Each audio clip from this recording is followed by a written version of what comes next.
Hello LCR, I'm sitting here by our new coffee station in the narthex, and you can see this familiar space.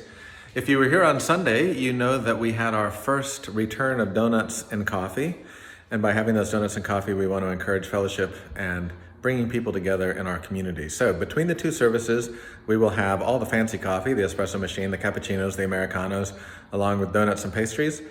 After the second service, we will also have drip coffee and those pastries available for folks who didn't get here before.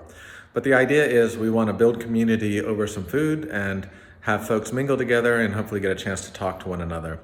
Actually, the vision for this space is we have this wonderful room that we call the narthex, and we're going to kind of create a little bit of a coffee shop vibe where you can sit and there'll be seating and it can just be a place that people can mingle and relax, because we have a lot of unused space that we can repurpose for the sake of community building.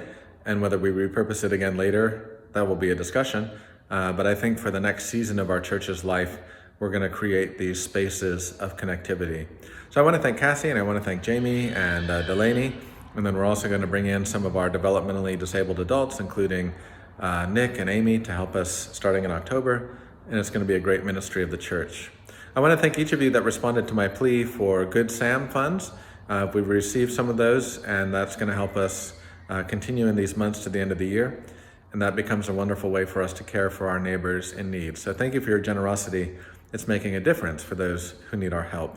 It's all about belonging to one another, making connections, and seeing the joy that comes with being in the body of Christ.